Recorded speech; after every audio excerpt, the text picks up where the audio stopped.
the silent dreams.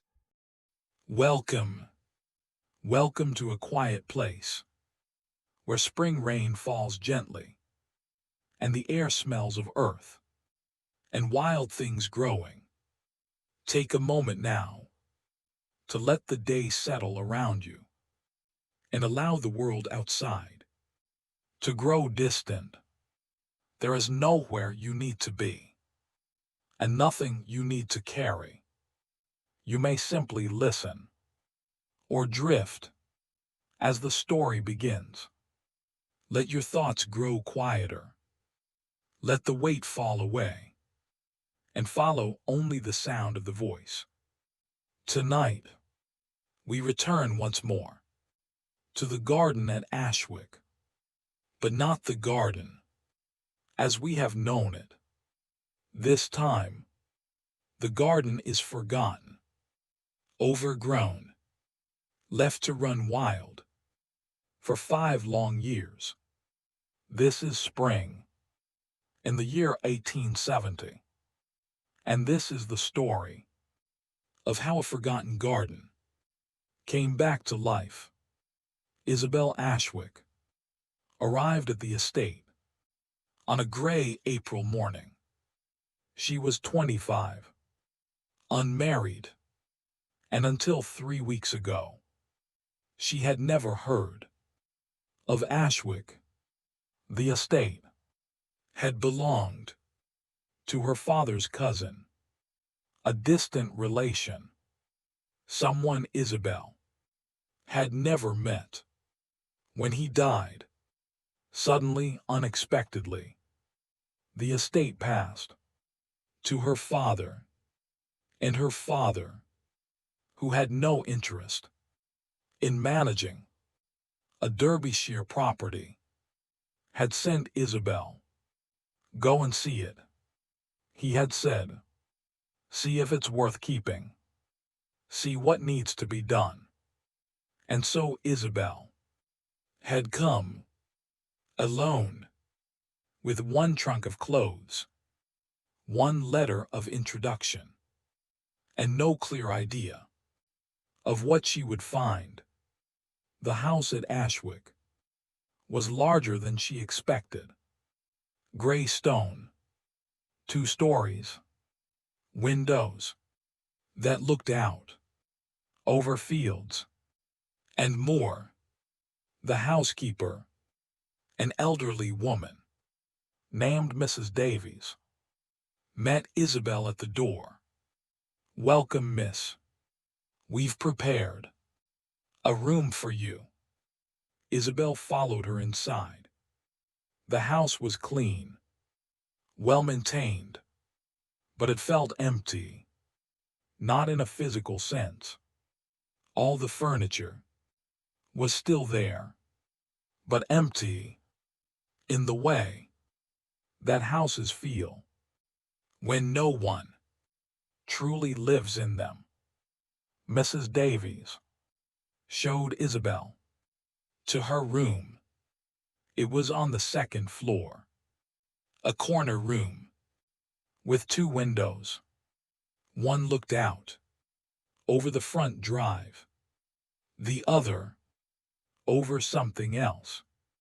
Isabel walked to that second window, looked out, and stopped. Below her, enclosed by a high stone wall, was a garden, or what had once been a garden. Now, it looked like wilderness. The beds, Isabel could see, where they had been, were completely overgrown. Plants grew in wild tangles, some reaching waist-high, some higher. The paths were barely visible. Weeds had pushed up through the stones. Grass grew in thick patches across what should have been clear walkways. At the center, a tree, large, old. Its branches were just beginning to leaf out for spring, but beneath it, everything was chaos. Isabel stared at the garden for a long moment, then turned to Mrs. Davies. What happened to the garden? Mrs. Davies looked uncomfortable. It's been neglected, miss, since Mrs. Eleanor passed. Isabel frowned. Mrs. Eleanor, the previous owner's wife, miss. She died 5 years ago. And after that, Mrs. Davies trailed off. After that, no one tended the garden. Mrs. Davies shook her head. Mr. Ashwick, your father's cousin, he tried to hire a new gardener, but no one would stay. The work was too much, and Mr. Ashwick had no interest in it himself. So it was just left. Isabel looked back at the window, at the wild garden below. 5 years. 5 years of no one caring for it. No wonder. It looked like wilderness. Isabel spent the rest of that day walking through the house, making notes of what needed repair, what needed replacing. The house itself was in good condition. A few broken windows, some water damage in the attic, but nothing major, nothing that would require significant expense.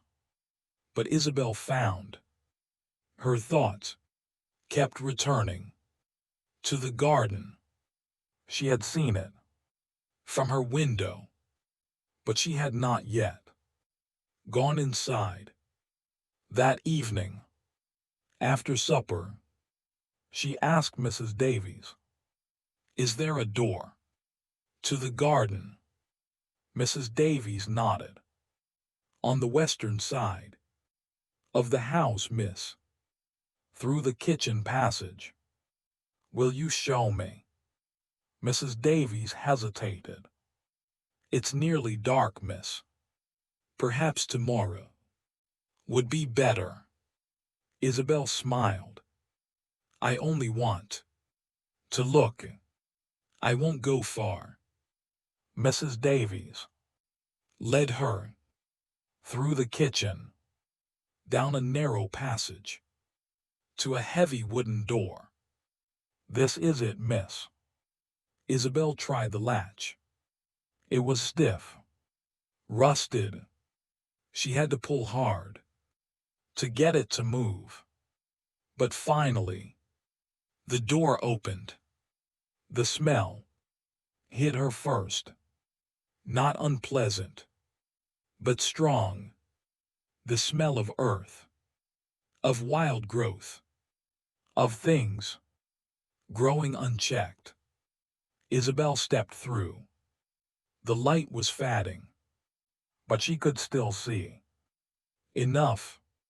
The garden was even more overgrown than it had looked from above. The paths were almost invisible. She had to push through tall grass and weeds to make any progress. But underneath the chaos, she could see the structure. The stone walls were still standing. The beds, though overgrown, were still there. And at the center, the tree. Isabel walked toward it. Slowly, carefully. The ground was uneven, hidden beneath the tall grass. When she reached the tree, she stopped, put her hand against the trunk. The bark was rough, cold, but solid. so solid. This tree had stood here through 5 years of neglect, had continued to grow, to leaf out each spring, even when no one was watching. Isabel looked around at the wild garden, at the beds that needed clearing, at the paths that needed reclaiming, and she thought, this could be beautiful. This was beautiful. Once, and it could be again. That night, Isabel could not sleep. She lay in bed, thinking about the garden, about what it must have been before it was forgotten, about the woman, Mrs. Eleanor, who had tended it, about what it would take to bring it back. The next morning, Isabel woke early, dressed quickly, went downstairs. Mrs. Davies was already in the kitchen. "Good morning, miss. Will you take breakfast?" Isabel nodded. "But first, I have a question." Mrs. Davies looked up. Did Mrs. Eleanor keep any records, any notes about the garden? Mrs. Davies thought for a moment. "There was a book, miss. A green book. She used to write in it. Do you know where it is?" Mrs. Davies shook her head. "I haven't seen it in years, miss. But if it's anywhere, it would be in the study. That's where Mr. William, Mrs. Eleanor's husband, kept his things. Will you show me?" Mrs. Davies led Isabel to a small room off the main hall. The study was dark, the curtains drawn. Mrs. Davies opened them, let in the gray morning light. The room was filled with books, shelves along every wall, and a desk in the center, covered with papers. Isabel began to search. She looked through the desk drawers, through the papers, on the desk surface, through the shelves, and finally, in a cabinet near the window. She found it. A book, bound in green cloth, worn at the edges. She opened it. The first page was in neat handwriting. March 1829. Began today to keep a record of the garden, so that what is learned might not be lost. William Ashwick. Isabel turned the pages, entry after entry, some in the same hand, some in a different hand. A woman's hand, lighter, more careful. Eleanor. Isabel sat down at the desk, began to read. The ledger was a record of years. William had started it in 1829, had written about the garden almost daily, which plants were thriving, which were struggling, what he had planted, what he hoped to plant next year. His entries stopped in March 1831, and then, a few weeks later, Eleanor's entries began. Her first entry was hesitant, uncertain. March 1831. I have found William's garden book. I do not know if I should continue it, but I think he would want me to. And then, entry by entry, Eleanor's voice grew stronger.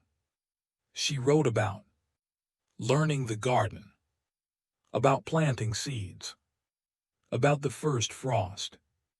She wrote about Thomas Davies, the old gardener, who had helped her. She wrote with care, with attention, with love. Isabel read for hours through Eleanor's entries. Year after year, the garden came alive. In those pages, she could see it.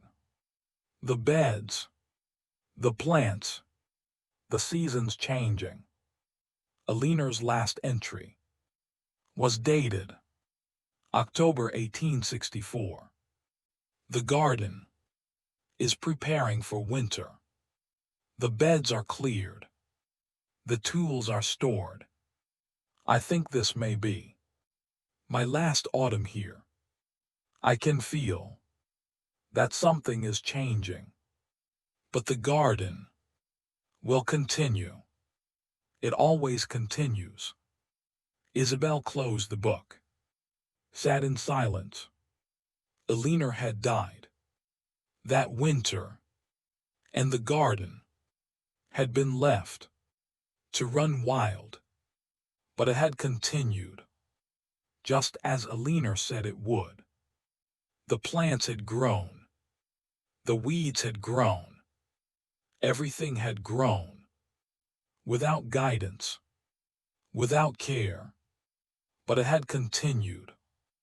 And Isabel thought, perhaps it could continue again, properly this time, with someone to tend it.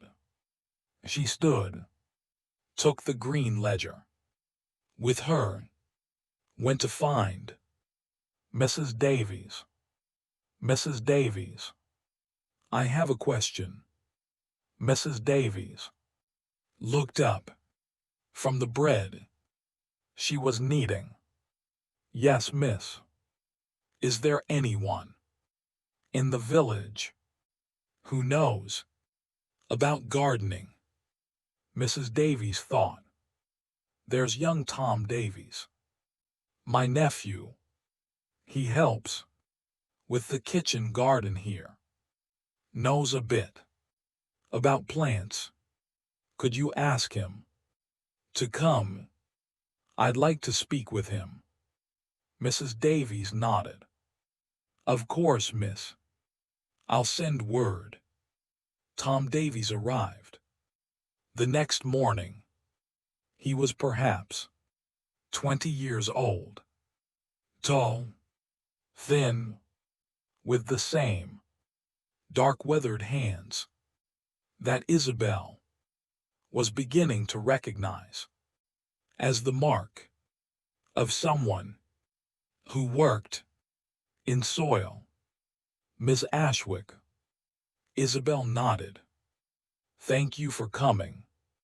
I wanted to ask about the garden. Tom glanced toward the window, toward the walled garden, visible beyond. It's in a bad state, miss. I know it is. But could it be brought back? Tom hesitated. It would take a lot of work, miss. Months, maybe more. I understand. But is it possible? Tom nodded slowly. Miss. It's possible. The structure's still there. The beds. The paths. It's just overgrown. If someone cleared it, turned the soil, replanted, it could be brought back. Isabel felt something settle in her chest. Would you be willing to help? Tom looked surprised. Me, miss. Isabel nodded. I can't do it alone. I don't know enough about gardening, but I have this. She held up the green ledger. This was kept by Mrs. Eleanor. It has everything she learned about the garden, what grew where, what needed sun or shade, what worked and what didn't. If we follow this, we could restore what was there. Tom took the ledger, opened it carefully, read a few entries, then looked up. My great-grandfather worked in this garden when he was a boy. Back in the old days, he used to tell me about it, said it was the most beautiful garden he'd ever seen. He paused. I'd be honored to help bring it back, miss. They began. The next morning, April, early spring. The weather was still cool, but the days were growing longer. Isabel met Tom at the garden door. She wore an old dress, one she didn't mind ruining, and boots borrowed from Mrs. Davies. Tom carried tools, a scythe, a rake, shears, a fork. He looked at Isabel. We'll start with the paths, miss. Clear them first, so we can move through the garden properly. Isabel nodded. What should I do? Tom handed her the rake. After I cut, you rake away what I've cleared. We'll make piles for burning later. They stepped through the garden door into the wilderness. Tom started at the main path, the one that led from the door to the tree. At the center, he lifted the scythe, swung it in a smooth arc. The blade cut through the tall grass with a soft, swishing sound. Again and again, the grass fell in neat rows. Isabel followed behind, used the rake to gather what he'd cut. The work was harder than she expected. The grass was thick, heavy, when gathered together. Her hands, unaccustomed to this, began to ache after the first hour. But she didn't stop. She raked the cut grass into piles, moved on to the next section. Tom worked steadily, not rushing, but not slowing either. The scythe swung in rhythm. Swish, swish, swish. By midday, they had cleared the main path. It was visible now. Stone beneath the grass, weathered but intact. Isabel stood, looking at it, at what they had accomplished. In just one morning, Tom came to stand beside her. Good work, miss. Isabel felt a small surge of pride. It's a start. Tom nodded. A good start. They worked through the afternoon, clearing the paths that ran between the beds. The garden began to take shape. Isabel could see the pattern now. 4 main beds, one on each side of the central tree. East, south, west, north, just as Eleanor's ledger had described. When the sun began to sink, Tom set down the scythe. "That's enough for today, miss. Tomorrow we'll start on the beds themselves."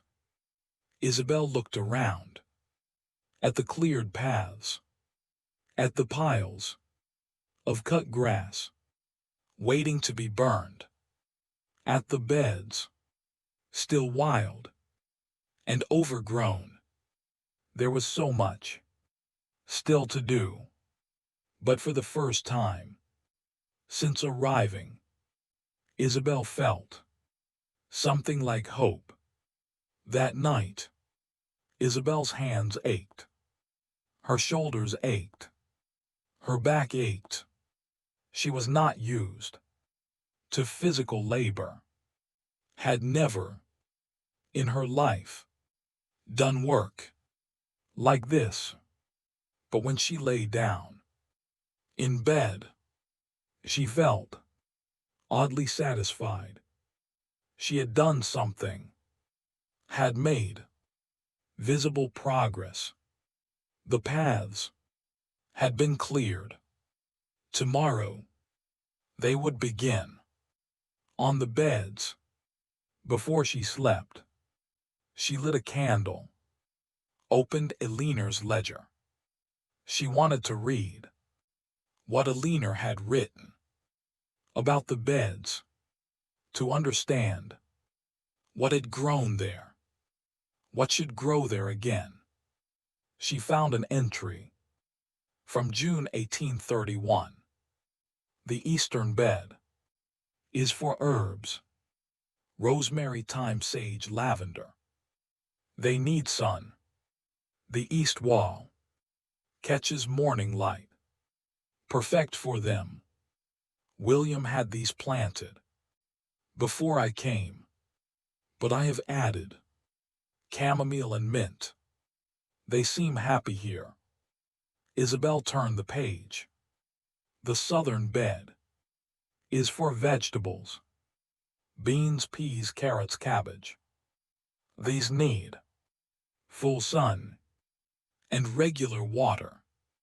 The south wall gets the most light. Thomas says this is the most productive bed, and I believe him. The western bed is for flowers, roses, hollyhocks, foxgloves, things that are beautiful but need less care. The afternoon light is gentler here. The flowers seem to appreciate it. The northern bed is for shade plants, ferns, primroses, hellebores. The north wall blocks the harsh sun. These plants thrive in coolness." Isabel closed the ledger, set it on the table beside her bed. She understood now. The garden had been designed with care, each bed suited to its position, each plant chosen for the light it would receive. Tomorrow, she and Tom would begin to reclaim that design. The next morning, they began with the eastern bed, the herb bed. It was completely overgrown. Wild plants had taken over, but Tom said some of the herbs might still be here. Rosemary and thyme are hardy. They can survive almost anything. They knelt at the edge of the bed. Tom showed Isabel how to pull the weeds carefully, how to distinguish between what should stay and what should go. Look at the leaves, miss. Feel them. Smell them. The herbs have a scent. The weeds don't. Isabel pulled a plant, crushed a leaf between her fingers. Nothing. No scent. She tossed it onto the pile, pulled another, crushed the leaf. This time, a sharp, clean scent rose up. Rosemary. Tom smiled. I miss. That's rosemary. See? It survived. Isabel felt an unexpected thrill. This plant had been here when Eleanor tended the garden, had survived 5 years of neglect, was still alive, still growing. She cleared around it, carefully, making sure not to damage the roots. They worked through the morning, pulling weeds, finding herbs that had survived. Rosemary, thyme, sage, all still there, overgrown, wild, but alive. By midday, the eastern bed was half cleared. Isabel could see the herbs now, could see where they had been planted. Tom said, we'll need to prune them, cut back the dead growth, give them room to grow properly again. But they'll come back. They're strong plants. Isabel nodded. She was beginning to understand what Tom meant by strong. These plants had endured, had continued, even when no one cared for them. Just like the tree at the center, just like the garden itself. They rested beneath the tree, ate bread and cheese that Mrs. Davies had packed. Isabel looked at the garden, at what they had cleared, at what still remained. It's so much work. Tom nodded. I miss. But it's worth it. Isabel thought about that. Worth it. She had come here to assess the estate, to see if it was worth keeping. But now, sitting beneath this tree, looking at this garden, she was beginning to understand that worth meant something different than she had thought. The days turned into weeks. April became May. Isabel and Tom worked every day, clearing the beds, pruning the survivors, burning the piles of dead growth. The garden began to emerge, slowly but visibly. The eastern bed was cleared first. The herbs, rosemary, thyme, sage, were pruned back, cut to half their wild height. Tom said they would recover, would grow back, thicker and healthier. And he was right. Within 2 weeks, Isabel could see new growth, fresh green shoots, emerging from the pruned stems. The southern bed was next, the vegetable bed.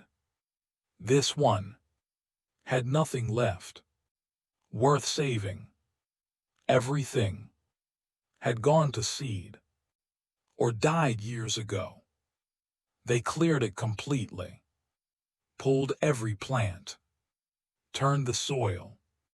With the fork, Isabel learned how to work the fork, how to push it in at an angle, how to turn and lift. Her hands, soft at first, began to callous. Her shoulders, aching at first, grew stronger. She was changing, not just the garden. By late May, the southern bed was ready for planting. Tom brought seeds from the village: beans, peas, carrots, cabbage, the same vegetables Eleanor had grown. Isabel read Eleanor's instructions from the ledger: beans at the back. They grow tall, need support. Peas beside them, also tall, also need stakes. Carrots in rows. Thin them when they sprout. Give them room. Cabbage in the sunniest spot. They like heat. They planted together. Tom showed Isabel how to make straight rows, how deep to plant the seeds, how to cover them gently with soil. Isabel worked carefully, following Eleanor's notes, following Tom's guidance. When they finished, the southern bed looked bare, just dark soil in neat rows. But Tom said, "Give it 2 weeks. You'll see green."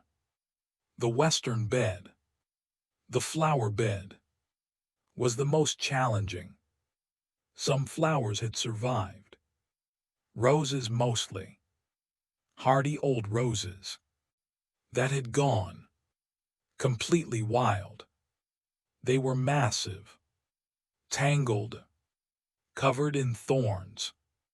Tom showed Isabel how to prune them, how to cut away the dead wood, how to shape what remained. It was delicate work, painful work. Isabel's hands were scratched by thorns more times than she could count. But when they finished, the roses looked different. Not wild anymore, but not tamed either. Something in between. Controlled wildness. And within days, Isabel saw the first buds forming. In early June, something happened that Isabel had not expected. She was working alone in the garden. Tom had gone to the village for supplies. Isabel was weeding the northern bed, the shade bed, when she noticed something: small plants growing in clusters near the base of the north wall. They had delicate leaves, pale yellow flowers. She didn't know what they were. That evening, she looked through Eleanor's ledger, found an entry from May 1845. The primroses have appeared again in the northern bed. They are always the first to bloom. In spring, I did not plant them. They simply appear, year after year, as though the garden remembers them. Isabel felt something shift inside her. The primroses had survived. not because anyone tended them, but because the garden, in some way, remembered them, kept them, year after year. It was a small thing, but it mattered. It meant that the garden was not just a collection of plants. It was something more, something that continued, even when forgotten.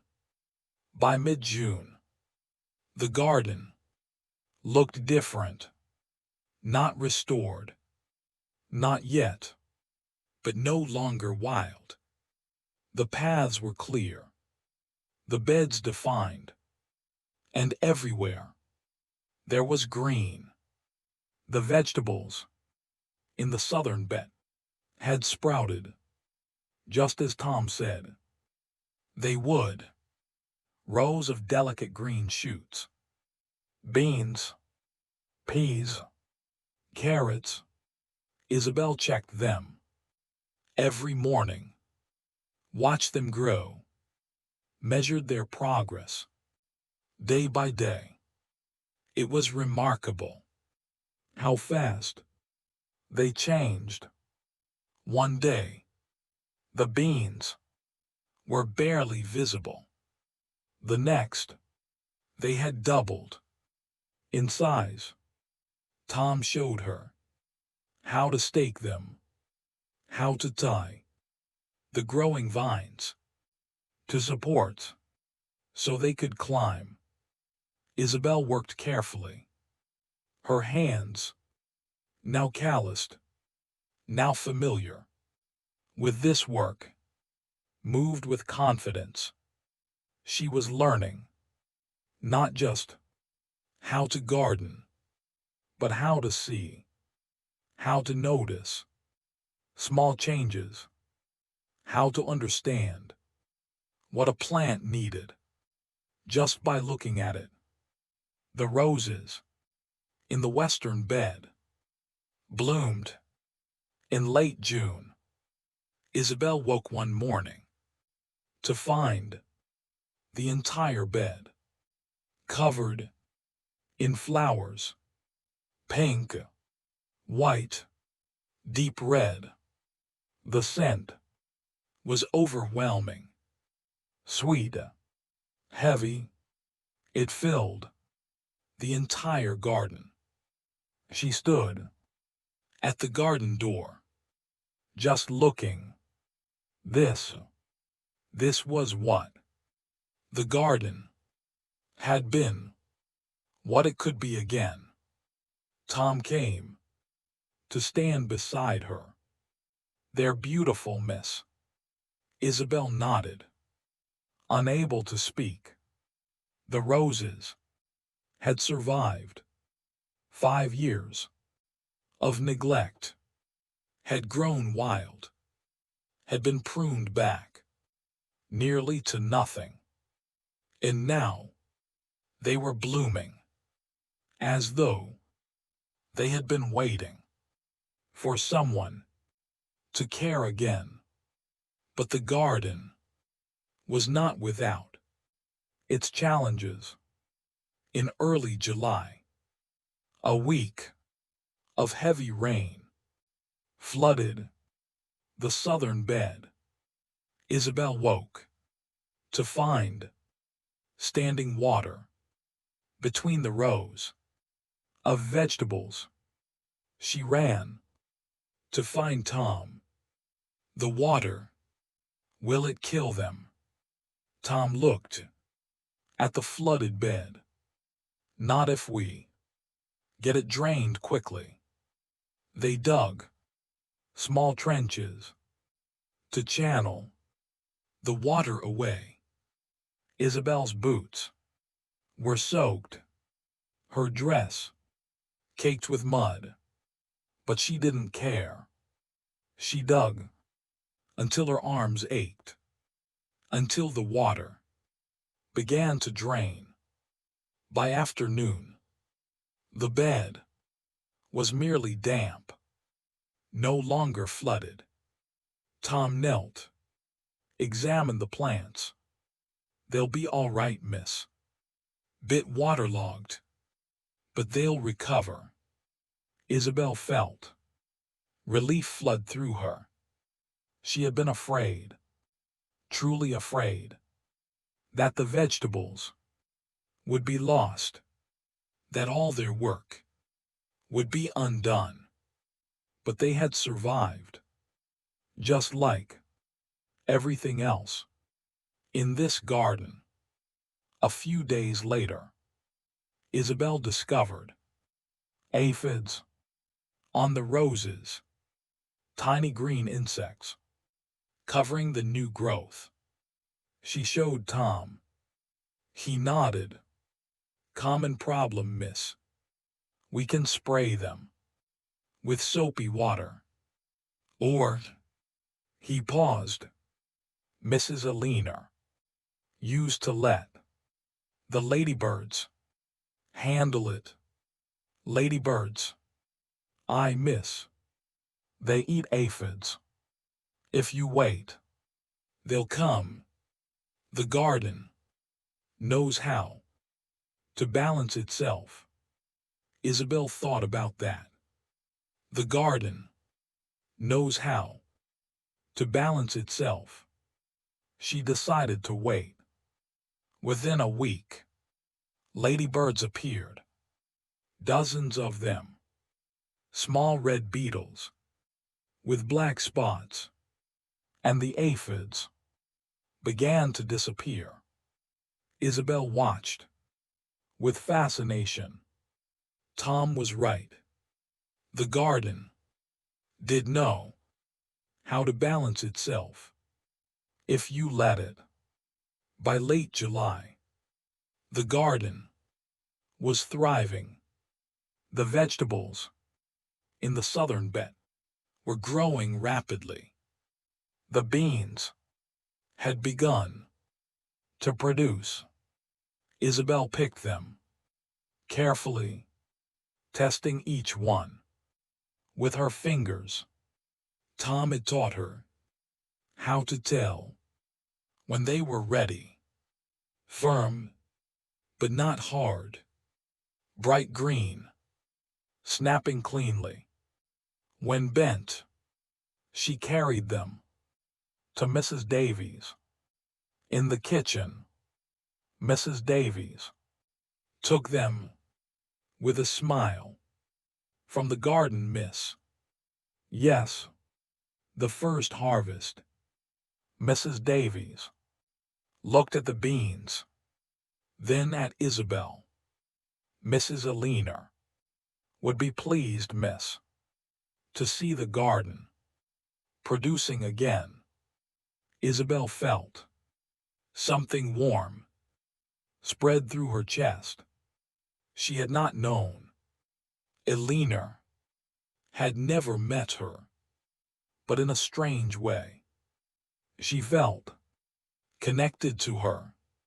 Through the garden, through the ledger, through the work of bringing back what Eleanor had created. One afternoon, Isabel sat beneath the tree, resting, eating bread that Mrs. Davies had sent. She looked around at the garden, at the beds, cleared, planted, growing, at the paths, visible now, well maintained, at the walls, solid, enduring, and she realized something. She was happy, not just satisfied, not just content, but truly happy. For the first time in years, perhaps for the first time in her life, she had come here out of duty to assess the estate for her father. But somewhere in the past months, that had changed. The garden had stopped being a task and had become something else. A purpose, a place, a home. Tom came to sit beside her. "You've done well, miss. The garden's really coming back." Isabel smiled. "We've done well. I couldn't have managed any of this without you." Tom nodded. "But you did the hardest part, miss." "What's that?" "You cared. You saw what this place was, what it could be. Most people would have just let it stay wild, or torn it down and built something new. But you saw what was worth saving." Isabel looked at him.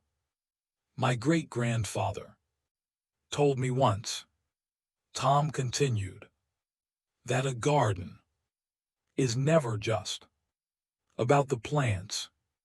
It's about the people who tend it, about what they bring to it, and what it brings to them." Isabel thought about that, about what the garden had brought to her. Not just work, not just a sense of accomplishment, but something deeper, a sense of belonging, of being part of something that was larger than herself, something that had existed before her and would exist after her if someone continued it. August came, hot, dry. Isabel learned the rhythm of watering, early morning, before the sun grew too strong. She filled buckets at the well, the same well that Eleanor had used, the same well that Thomas Davies, Tom's great-grandfather, had used when he was a boy learning to garden.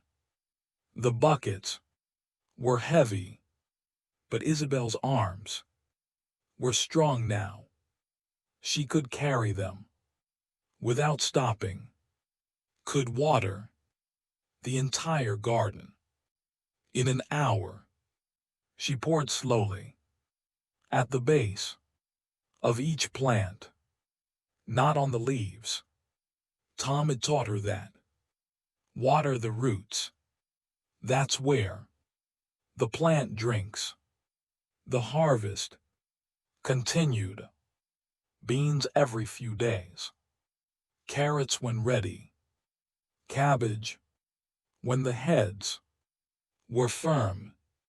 Isabel picked with care, with attention.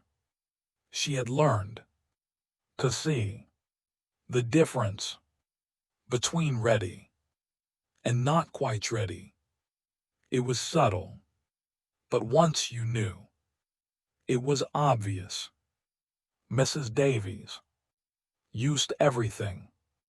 Isabel brought prepared meals that tasted, Isabel thought, better than anything she had eaten in London, because they came from the garden, from her garden, from work she had done with her own hands. One evening, Isabel wrote a letter to her father. She sat at the desk in the study, the green ledger open beside her. "Dear Father, I have been at Ashwick for 4 months now.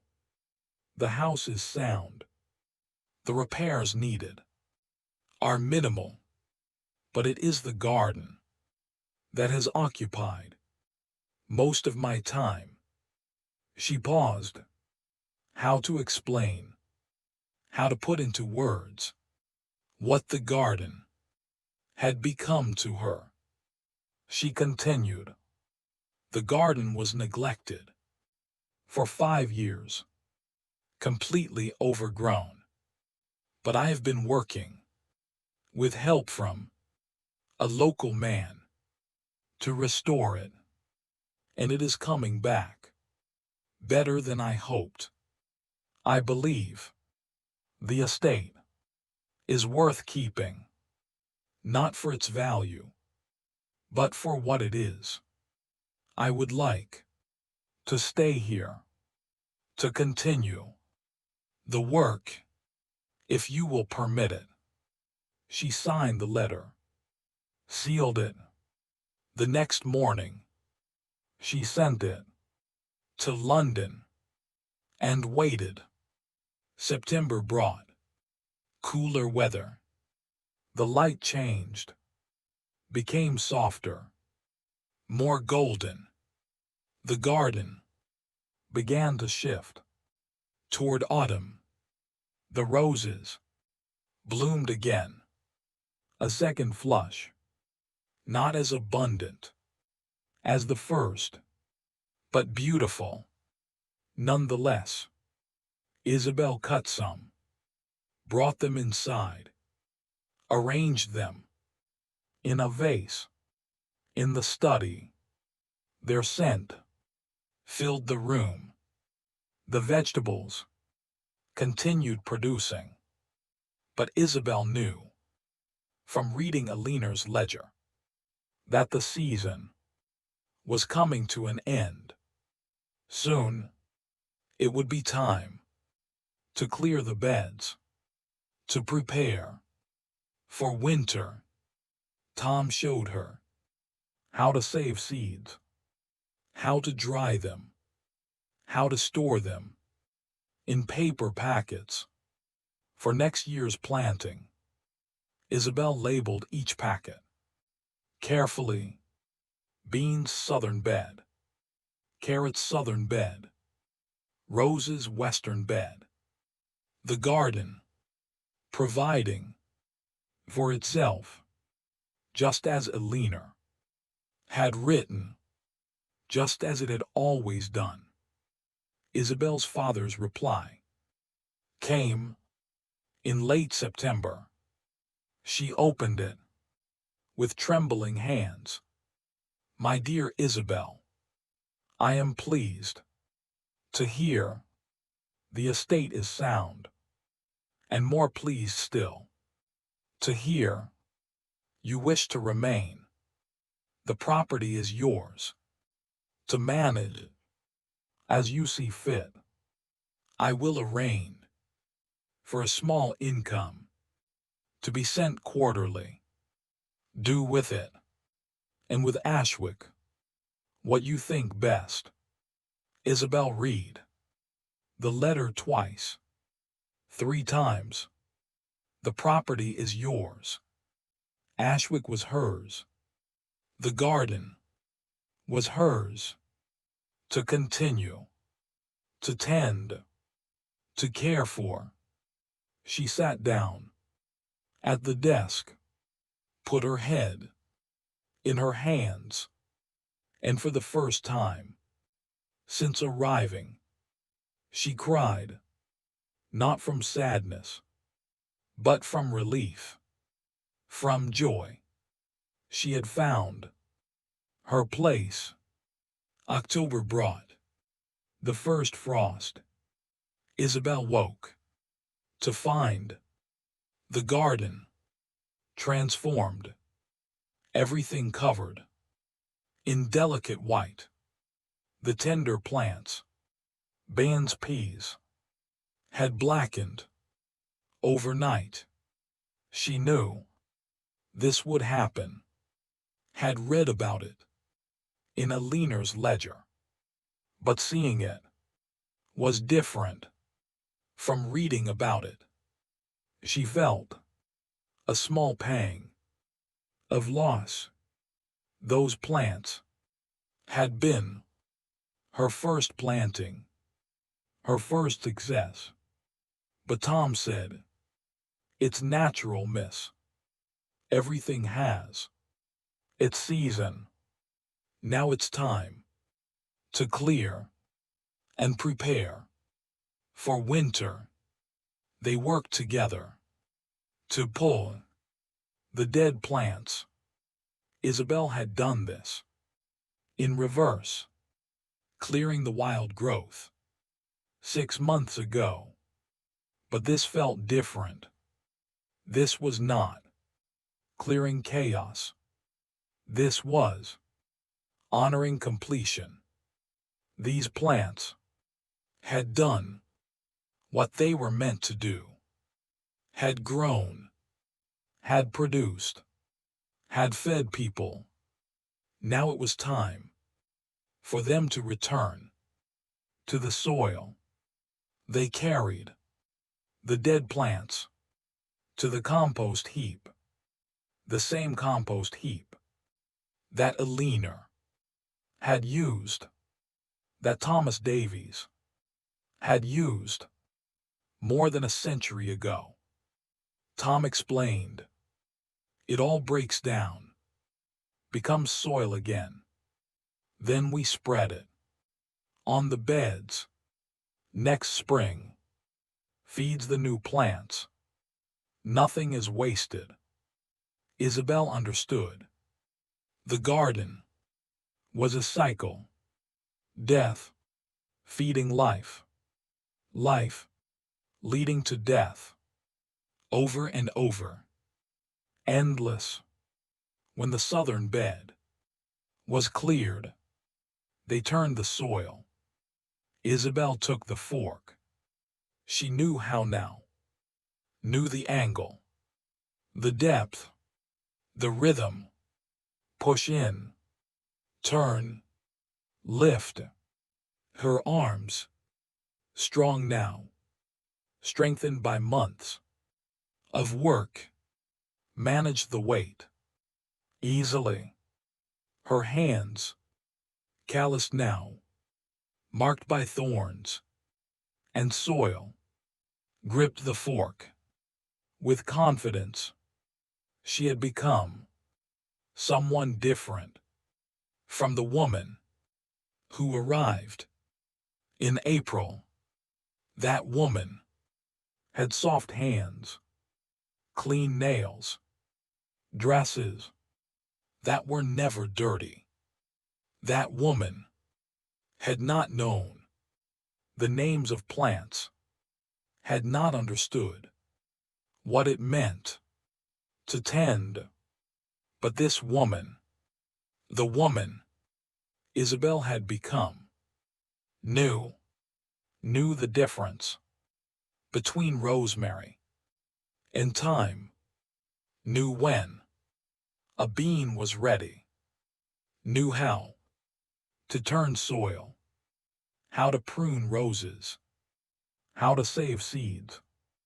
And more than that, this woman belonged here. In mid-October, Isabel did something she had been thinking about for weeks. She took Eleanor's green ledger, sat at the desk in the study, opened it to the first blank page after Eleanor's final entry, and she wrote, October 1870. I came to Ashwick in April to assess the estate. I found a garden that had been forgotten for 5 years. Wild, overgrown, lost, but with the help of Tom Davies, I have brought it back. Not completely, not yet, but enough to see what it was, what it can be again. She paused, thought about what to write next. The herbs survived. The rosemary, thyme, sage that Mrs. Eleanor planted are still here, still strong, I pruned them back, and they came back, even stronger. The roses survived too. They bloomed. In June, the most beautiful thing I have ever seen. I planted vegetables in the southern bed, following Mrs. Eleanor's notes. They grew well, produced abundantly. We ate beans and carrots and cabbage from the garden all summer. Now it is autumn. Time to clear. Time to prepare for winter. But I am not sad, because I know that spring will come, and the garden will begin again, as it always has, as it always will. Isabel Ashwick. She sat down, the pen, looked at what she had written. Her handwriting looked different from Eleanor's, but it sat on the page next to Eleanor's. Final entry. A continuation. The ledger that William started, that Eleanor continued. Now Isabel would continue it, would write what she learned, what the garden taught her, so that, as William said, what is learned might not be lost. November came. Cold, gray. The tree, at the center of the garden, began to lose its leaves. Isabel watched them fall, golden, drifting down in the still air. She and Tom raked them, added them to the compost, but Isabel kept a few, pressed them between pages of a book, a memory of her first autumn at Ashwick. The garden work slowed. There was less to do now. The beds were cleared, the soil turned, the tools cleaned and stored. But Isabel still came to the garden every day. She walked the paths, checked the herbs, still green, still strong, sat beneath the tree. Sometimes Tom joined her. Sometimes she sat alone. One afternoon, Tom said, "My great-grandfather told me that the garden teaches you things if you listen." Isabel looked at him. "What has it taught you?" Tom thought. For a moment. Patience. Things take time. You can't rush a plant to grow. And that everything is connected. The soil to the plant to the season to the year. All of it part of something larger. What has it taught you, miss? Isabel was quiet for a long moment. That I belong somewhere. She said it simply, but it was true. For 25 years, she had felt, though she never would have said it, like she was waiting for what? She didn't know, but waiting. And now, in this garden, she wasn't waiting anymore. She was here, present, rooted, like the rosemary in the eastern bed, like the tree at the center. She belonged In late November, on a particularly cold day, Isabel found herself thinking about Eleanor, about the woman who had written in the green ledger, who had planted the herbs, who had tended the roses.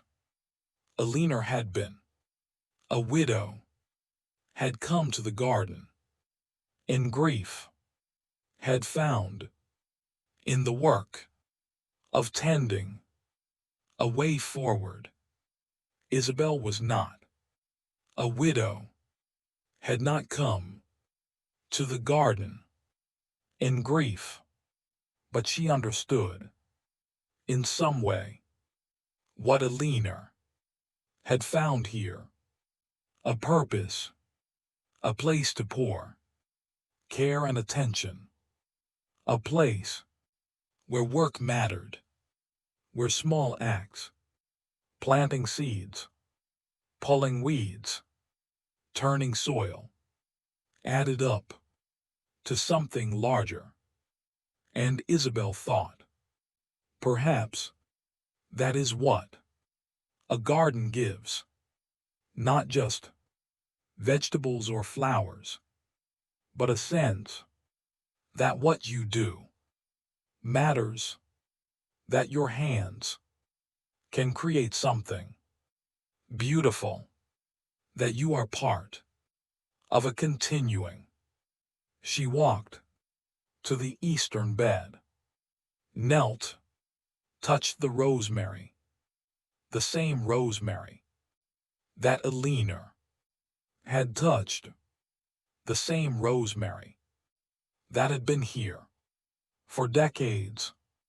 Perhaps, Isabel thought, this very plant had been here when Thomas Davies was a boy, when he learned to identify herbs by smell. The thought made her feel connected to something vast, a chain stretching back through time. Thomas, his son, his grandson, William, Eleanor, and now Isabel. One more link. Tending what had been tended before, continuing what others had begun. The first snow came in early December. Isabel woke to find the garden transformed, everything white, silent, the paths clear now, well-defined, were outlined in snow, the beds, bare now, prepared for winter, were covered in white, and the tree stood at the center, bare branches, holding snow, black against white. Isabel dressed warmly, went out to the garden. She walked the paths, her boots making fresh tracks in the snow. She walked to the tree, put her hand against the trunk. Cold, rough, solid. This tree had stood here through hundreds of winters, had stood bare like this countless times, and every spring it leafed out again. Reliable, constant. Isabel thought about the year that had passed, April to December, spring to winter, a full cycle. She had arrived in April, not knowing what she would find, had found a forgotten garden, had worked with Tom's help to bring it back, And in bringing it back, she had found herself, had discovered what she was meant to do, not just for this year, but for all the years to come. She would tend this garden, would plant next spring, would harvest next summer, would clear next autumn, would prepare for next winter, year after year, for as long as she was able. And perhaps one day someone else would come, would find her green ledger, would read what she had written, would continue the work. The garden would outlive her, just as it had outlived William, outlived Eleanor. But she would be part of it, part of the continuing. And that, Isabel thought, was enough. But there is one more thing worth remembering. Years later, when Isabel was older, when the garden had been fully restored, when new beds had been added and old ones refined, she would look back on that first year with wonder. She would remember arriving in April, seeing the garden from her bedroom window, overwhelmed, lost. She would remember the first time she stepped through the garden door, the smell of wild growth, the paths invisible beneath waist-high grass.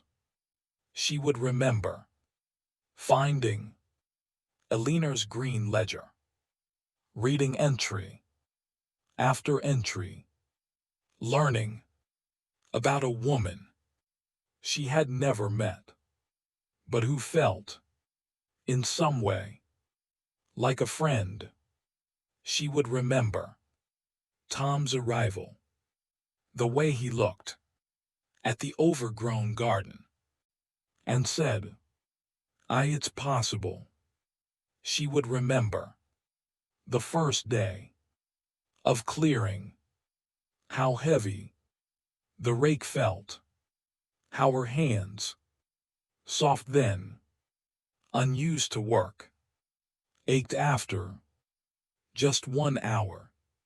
She would remember the first herb they found, rosemary, alive beneath all that wildness.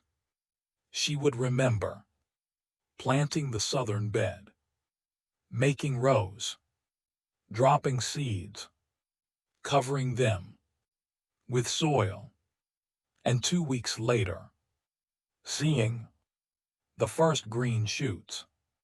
She would remember the roses blooming in June, standing at the garden door, unable to speak, just looking. She would remember the flood in July, digging trenches, soaked, desperate, and the relief when Tom said, "They'll be all right."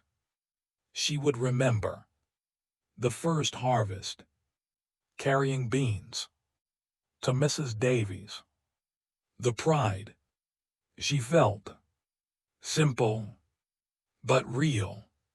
She would remember writing in the ledger, her hand next to Eleanor's, continuing what Eleanor had begun.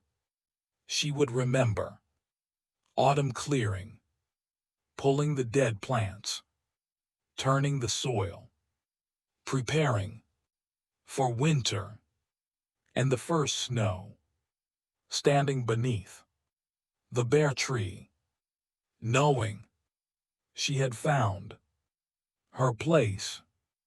All of these moments would stay with her, not as separate memories, but as one continuous thread. The story of how a forgotten garden came back to life, and how, in bringing it back, Isabel herself had come alive, had found purpose, had found belonging, had found home. But there was something else she would remember, something that only became clear with time. The garden had not needed her to survive. It had survived 5 years without anyone. The herbs continued. The roses bloomed. The tree stood firm. Even the primroses, small, delicate, had appeared year after year. The garden did not need her, but she had needed it, needed the work, needed the rhythm of the seasons, needed to put her hands in soil, to plant, to tend, to watch things grow, needed to be part of something that was larger than herself, something that had existed before her, that would exist after her. The garden had given her what she didn't know she was looking for: a place to belong, work that mattered, connection to those who came before, and a way to continue what they had begun. On a cold afternoon in mid-December, just before Christmas, Isabel and Tom did their final check of the garden. Everything was ready for winter. The beds cleared, the tools stored, the paths swept. They would not work in the garden again until spring. They stood together beneath the tree, looking at what they had accomplished. Tom said, "You've done well, miss. The garden looks almost as it did when my great-grandfather described it." Isabel felt something swell in her chest. "Thank you, Tom, for everything. I couldn't have done any of this without you." Tom shook his head. "You could have, miss. Maybe not as quickly, but you would have figured it out. You have the temperament for it." "What do you mean?" "You care, miss. And you listen to the garden, to what it needs. That's the most important thing. Not knowing all the names or all the techniques, but caring and listening." Isabel thought about that, about what it meant to listen to a garden. She had learned over the past months to notice small things. A plant that was wilting needed water. Leaves that were yellowing needed nutrients. Growth that was stunted needed more light. The garden was always communicating if you paid attention, if you listened. And Isabel realized that this attention, this listening, was what made someone a gardener, not just the physical work, but the care, the noticing, the responding to what the garden needed. They walked the paths one final time. Isabel touched the rosemary as she passed, still green, still strong. She looked at the bare beds, imagined them in spring, green shoots emerging, plants growing, the cycle beginning again. When they reached the garden door, Tom turned. "I'll see you in the new year, miss, when it's time to start planning for spring." Isabel nodded. "Yes, in the new year." Tom left, but Isabel stayed.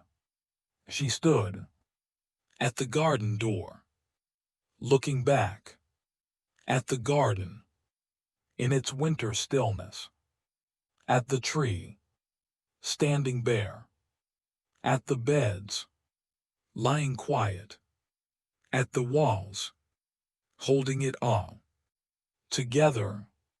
And she thought, this is mine now, not to own, but to tend, to care for, to continue, for as long as I am able. She closed the garden door, walked back to the house, and as she walked, she thought about the year that had passed, about how much had changed, not just in the garden, but in herself.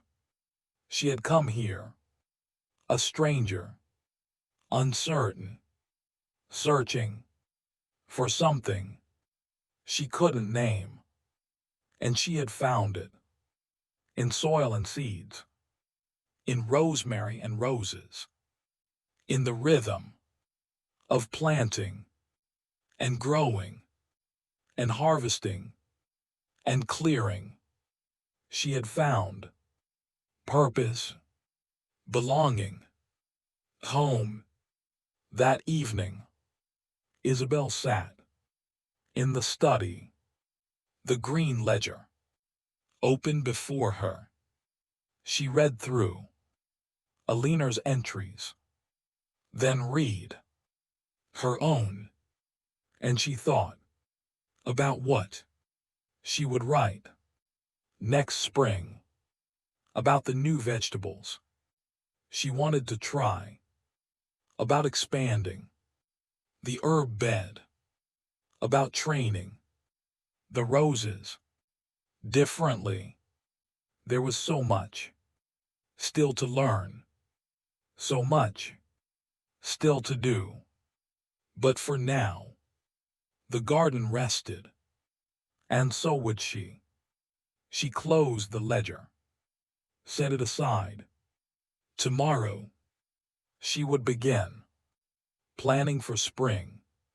But tonight, she would simply be grateful for the garden, for the work, for the way everything had changed, for finding in a forgotten garden the life she was meant to live. But there were moments in that first year that deserve closer attention. In late April, just days after they began clearing the garden, Isabel had her first real moment of doubt. She woke one morning, unable to move. Her shoulders, the pain from days of raking and carrying, had caught up with her. She lay in bed, wondering if she had made a terrible mistake, She was 25, unmarried, living alone, in a house, in the middle of Derbyshire, destroying her hands, clearing a garden that had been forgotten, for good reason. What was she doing? But then, she remembered the moment, the day before, when they had cleared enough of the main path to see the tree clearly. She remembered standing there, looking at that tree, thinking, this is worth it. So she got up, slowly, painfully, and went back to the garden. Tom noticed her stiffness. He didn't comment, just handed her a lighter task. Today, you pull weeds, miss. I'll do the heavy work. Isabel knelt at the eastern bed, began pulling small weeds from around the base of the rosemary. The work was gentler on her shoulders, and as she worked, the pain slowly eased. Her body, she realized, was adapting, growing stronger, learning what was being asked of it. Within a week, the soreness was gone, and Isabel could work for hours without stopping. In early May, after the southern bed had been planted, Isabel became obsessed with checking for sprouts. She went to the garden 3 times a day, morning, midday, evening, looking for the first signs of green. Tom found her one afternoon, kneeling at the bed, staring at the soil. He smiled. They'll come up when they're ready, miss. Watching won't make them grow faster. Isabel felt her face warm. I know. I want to see them.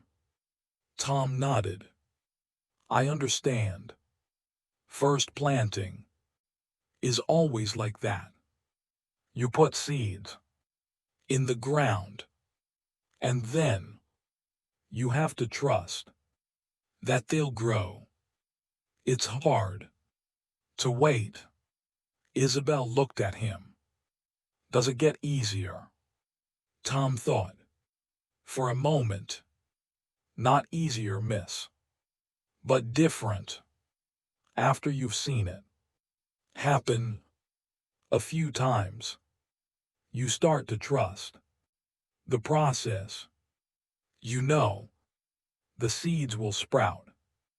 You know the plants will grow because you've seen it before. But the first time is always an act of faith. 3 days later, Isabel saw the first sprouts, tiny green shoots, barely visible. She ran to find Tom. They're up. The beans. They're coming up. Tom came to look, knelt beside her at the bed. I miss that they are. Isabel felt an almost overwhelming surge of joy. It seemed ridiculous. They were just bean plants, but she had put those seeds in the ground, had covered them with soil, had watered them, had waited, and now they were growing. It felt like a miracle. In mid-May, Isabel learned about thinning. The carrots had sprouted too thickly. Dozens of tiny seedlings crowded together in each row. Tom showed her how to pull every other one to give the remaining plants room to grow. Isabel hated it. Each tiny seedling she pulled felt like a small death. Tom saw her hesitation. "I know it seems cruel, miss, but if you leave them all growing, none of them will have room. They'll all stay small, stunted. You have to choose a few strong plants or many weak ones." Isabel understood, but that didn't make it easier. She pulled the seedlings carefully, laid them aside, and when she was done, the rows looked sparse. But Tom was right. Within 2 weeks, the remaining carrots had grown noticeably larger, thicker, healthier. Sometimes, Isabel learned, tending meant making hard choices. In the last weeks of May, Isabel began to notice small things she would have missed a month before. The way a bean plant's leaves curled slightly at the edges when it needed water. The way the rosemary grew bushier on the side that got morning sun. The way certain weeds always appeared in the same spots, drawn perhaps by something in the soil there. She was learning to read the garden, to see patterns, to understand what plants were trying to tell her. One morning, she arrived to find that something had eaten several bean plants. Overnight, the stems were cut cleanly at the base, the leaves gone. Isabel felt a flash of anger. She had planted those seeds, had watched them sprout, had watered them daily, and now something had destroyed them. When Tom arrived, she showed him. Tom knelt, examined the damage. Rabbits miss, or maybe deer. They come in at night sometimes. Can we stop them? Tom stood. We can try, miss. Put up netting. Or we can share with them. Share. I miss the gardens, not just for us. The rabbits and deer, they've been eating from this land long before we built walls around it. If you plant extra, there's enough for everyone. Isabel thought about that, about sharing the garden with wild things. It was a different way of thinking than she was used to. In London, everything was about ownership. about boundaries, about keeping what was yours. But here, Tom was suggesting something else, not fighting against nature, but working with it, accepting that the garden was part of a larger ecosystem. All right, we'll plan extra. Tom nodded. That's the way, miss. As May turned toward June, Isabel established a routine. She woke before dawn, dressed quickly, walked to the garden. In the gray light, she would stand at the garden door for a moment, just looking, seeing what had changed overnight. Then she would step inside, walk the paths, touch the plants, check the soil. This morning inspection had become her favorite part of the day. Quiet, peaceful, just her and the garden. She would note what needed doing, watering here, weeding there, a plant that needed staking. Then, when Tom arrived, they would work together. But more and more, Isabel found that she knew what needed doing before Tom had to tell her. She was developing an instinct for the garden, a sense of what it needed. One afternoon, she was working alone in the herb bed, pulling weeds from around the thyme. She noticed that one section of the thyme looked different, paler, less vigorous. She touched the soil. There, it was drier than the rest of the bed. She realized that when she watered, she must have been missing this corner. The water wasn't reaching it. She fetched a bucket, watered that section thoroughly. When Tom came the next day, she showed him what she had noticed. He examined the thyme, felt the soil. Good eye, miss. You're learning to see what's needed. That's the real skill of gardening. Not just knowing techniques, but seeing, noticing, responding.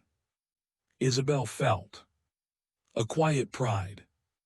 She was learning, really learning, not just from Tom's instructions, but from the garden itself. In late May, Isabel wrote another entry in the Green Ledger. May 1870. The vegetables are growing well. The beans have reached the tops of their stakes. The carrots, after thinning, are developing nicely. The herbs are thriving. I have learned this month about patience, about waiting for seed to sprout, about trusting the process. I have also learned about making difficult decisions, about thinning seedlings so the remaining plants have room to grow, about sharing the garden with rabbits and deer. Tom says, I am learning to see. I think he is right. The garden is teaching me to notice small changes, to read what plants need. This is harder than I expected, but also more rewarding. She set down the pen, looked at what she had written. Her handwriting was changing too, becoming more confident, less hesitant, just as she herself was becoming more confident. In the garden, one evening, Mrs. Davies asked Isabel to help with the kitchen garden, the small plot behind the house where Mrs. Davies grew vegetables for daily use. I've been having trouble with the lettuce, miss. It keeps bolting, going to seed before I can harvest it. Isabel went to look. The kitchen garden was in full sun. All day, she thought about what she had learned in Eleanor's ledger about which plants liked sun and which preferred shade. Lettuce, she remembered reading, preferred cooler conditions. It might be too sunny here, Mrs. Davies. Lettuce doesn't like too much heat. Perhaps you could plant it where it gets morning sun, but afternoon shade. Mrs. Davies looked surprised. I never thought of that, miss. I'll try it. As Isabel walked back to the house, she felt something shift inside of her. She had just given gardening advice, had solved a problem that Mrs. Davies, who had been gardening for decades, couldn't solve.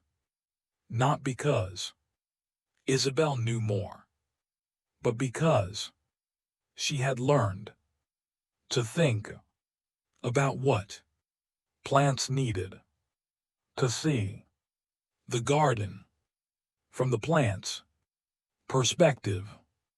As May ended, Isabel spent an entire afternoon just sitting in the garden, not working, just sitting beneath the tree, watching. She watched the bees moving from flower to flower. She watched a blackbird hunting for worms in the freshly turned soil. She watched the way the light changed as the afternoon progressed, harsh at midday, softer as evening approached. She watched the bean plants, barely visible movement, growing, their tendrils reaching for the stakes, finding purchase, climbing. The garden was never still. Always there was movement, growth, change, but it was slow, so slow that you could only see it if you were patient, if you sat and watched and waited. Isabel realized that this sitting, this watching, was also part of gardening, not just the doing, but the being, the paying attention. In London, Isabel had always been busy, always doing something. Social calls, needlework, reading. The idea of sitting and doing nothing for an entire afternoon would have seemed wasteful. But here, in this garden, it didn't feel wasteful. It felt necessary, essential even, because in sitting still, in watching, Isabel was learning the garden's rhythms, was becoming attuned to its patterns, was finding her place within it. When the sun began to sink, Isabel stood, stretched, walked to the garden door, and as she left, she thought, this is home, not the house, not the estate, but this garden, this place where she could sit and watch and be, this place where she belonged. In June, when the roses bloomed, Isabel discovered something unexpected. She was walking the paths one morning when she noticed someone standing at the garden door, an elderly woman, small, bent, leaning on a cane. Isabel approached. "Can I help you?"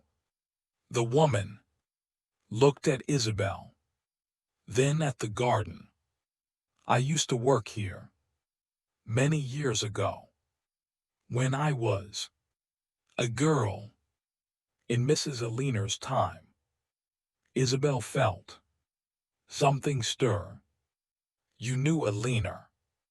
The woman nodded. "I was kitchen maid. Mrs. Eleanor used to let me help in the garden. Sometimes I heard it had gone wild. But now," she looked around, eyes filling with tears, "now it looks like it did when I was young." Isabel felt her own throat tighten. "Would you like to walk through it?" The woman nodded. They walked slowly. The woman stopped at the eastern bed, touched the rosemary. "Mrs. Eleanor planted this. I remember watching her." She moved to the western bed, looked at the roses. "These are the old roses, the ones that were here before even Mrs. Eleanor came." They stood beneath the tree. The woman put her hand against the trunk. "I used to sit here on my breaks. Mrs. Eleanor would sit with me.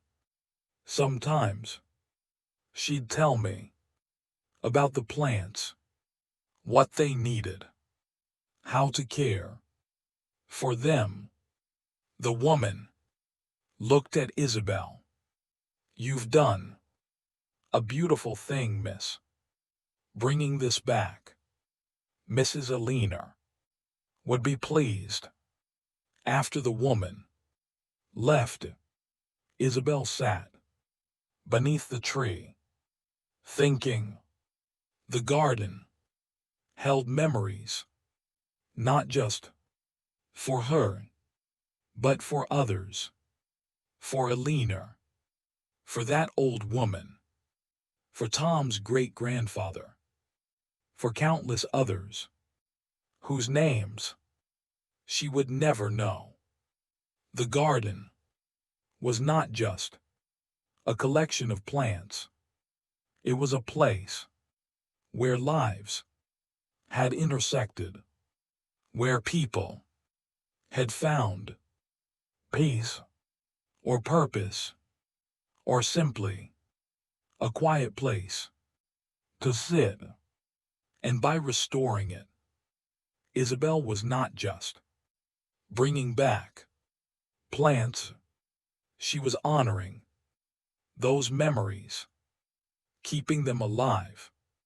In the days that followed the elderly woman's visit, Isabel thought often about what she had said.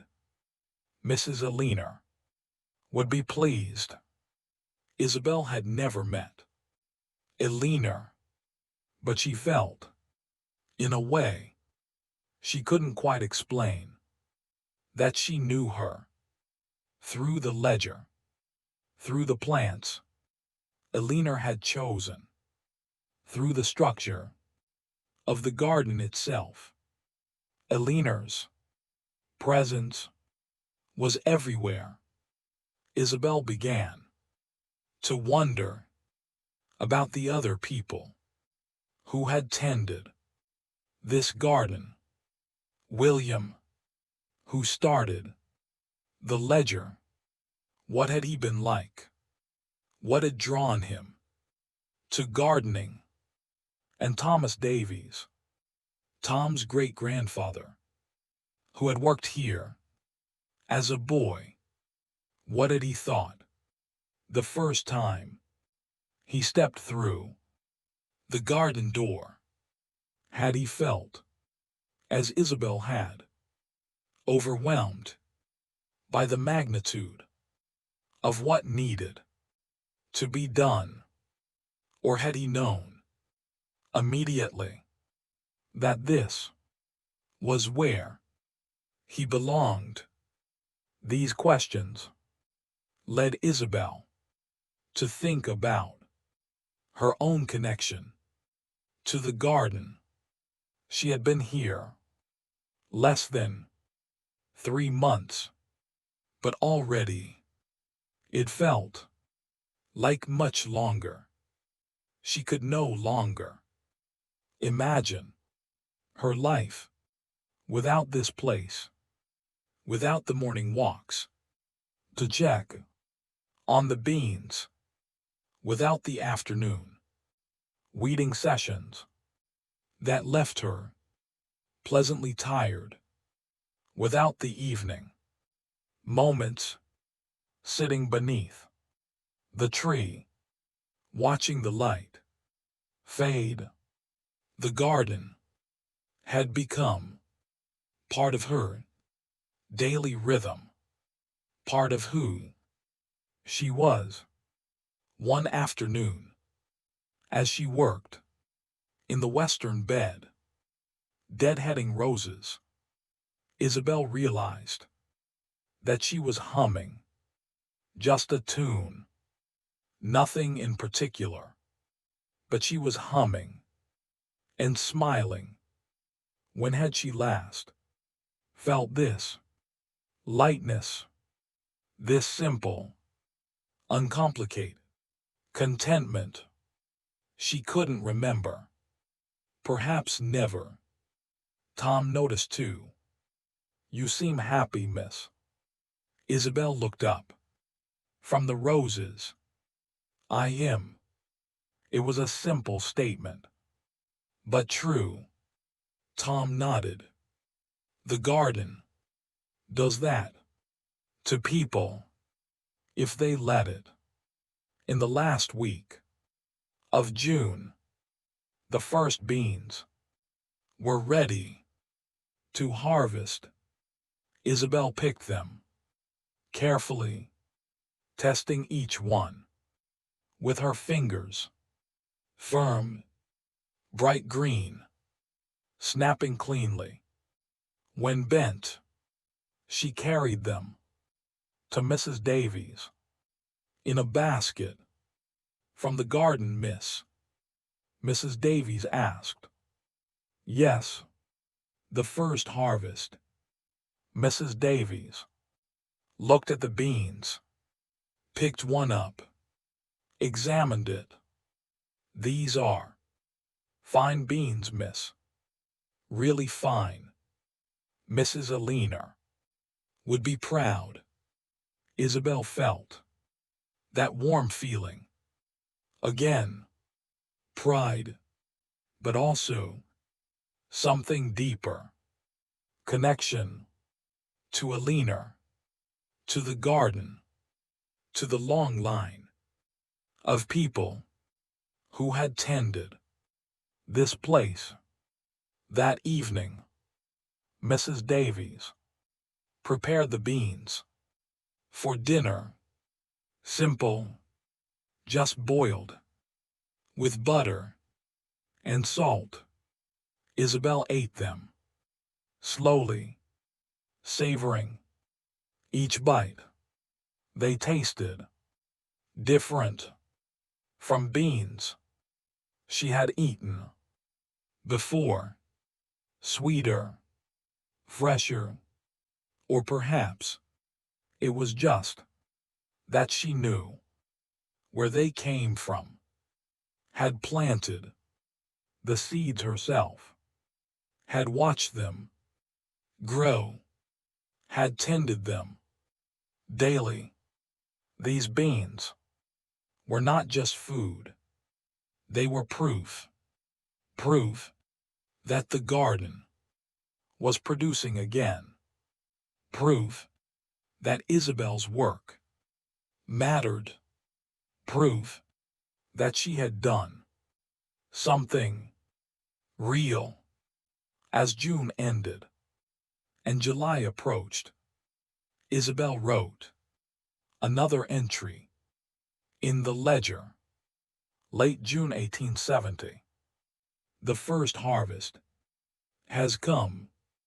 Beans from the southern bed. They are everything I hoped they would be. An elderly woman visited today. She had worked here in Mrs. Eleanor's time.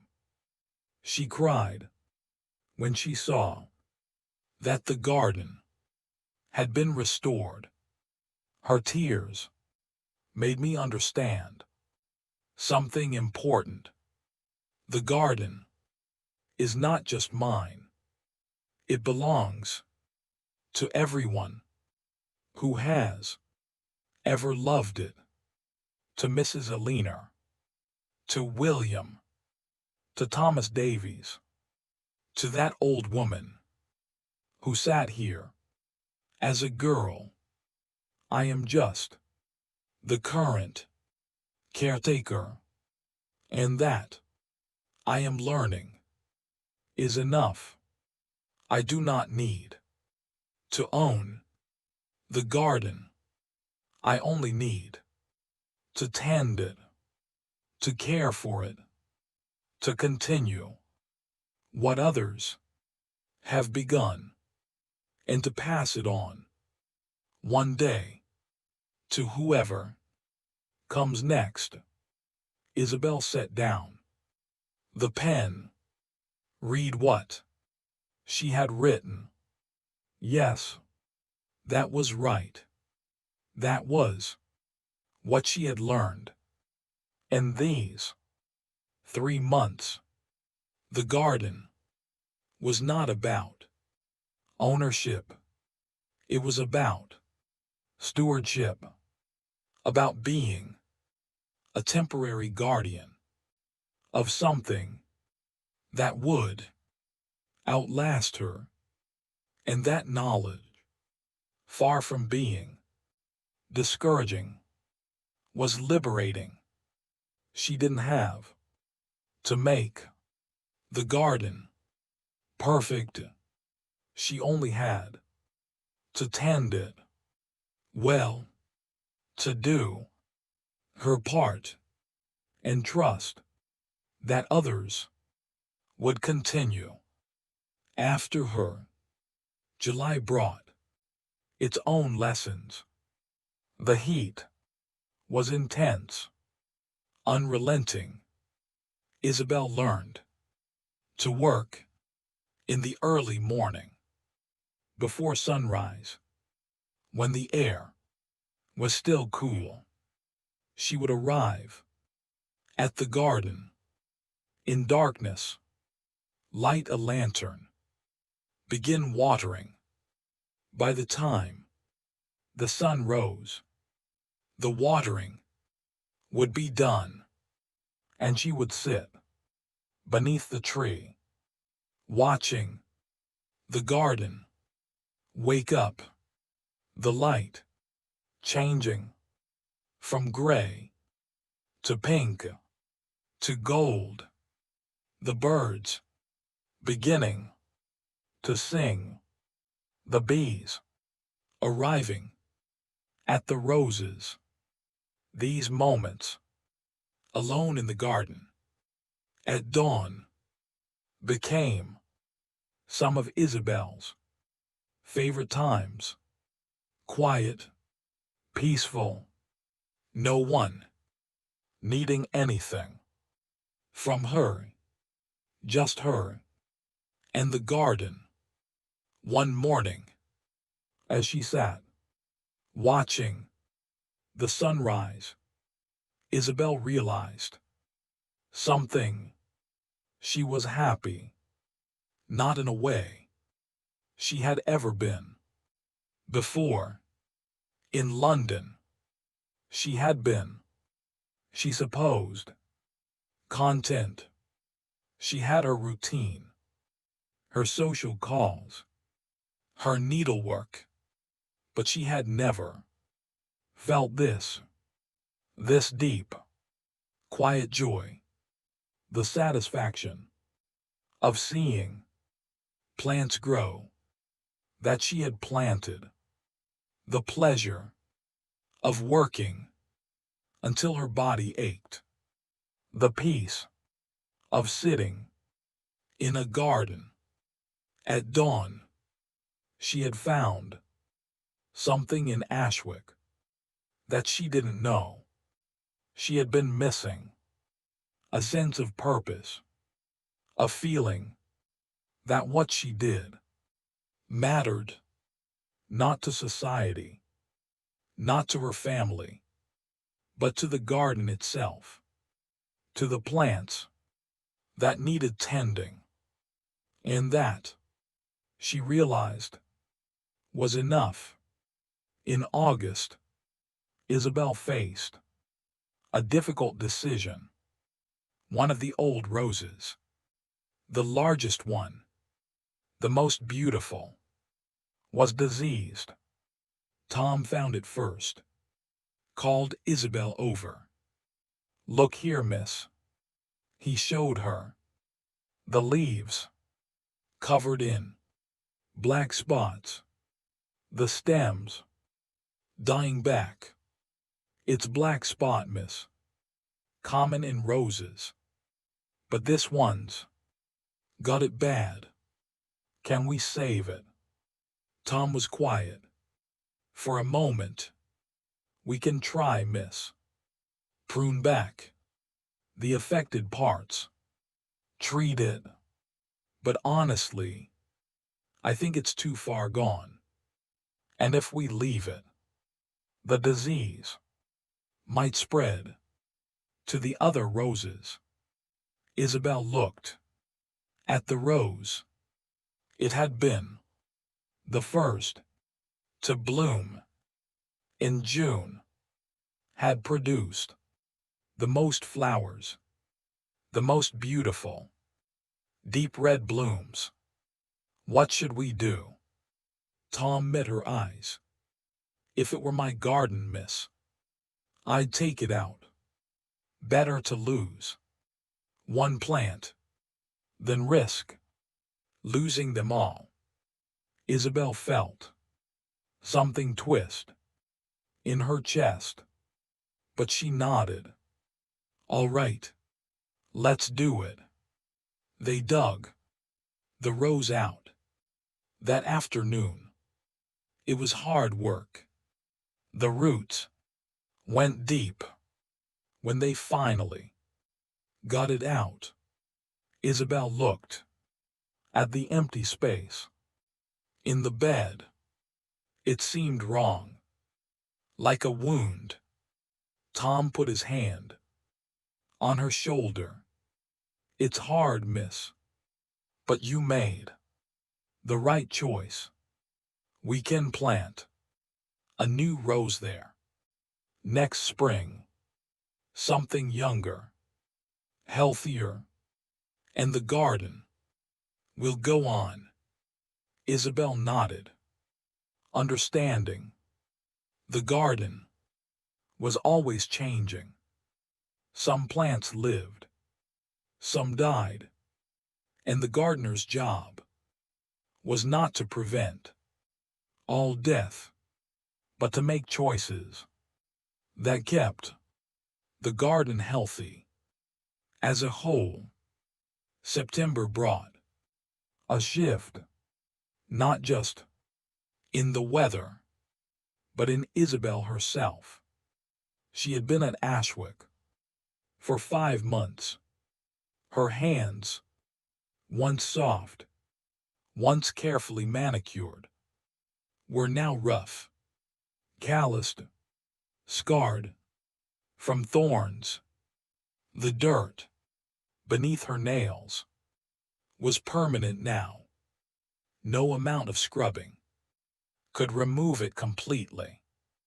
Her dresses, the ones she had brought from London, hung unworn in the wardrobe.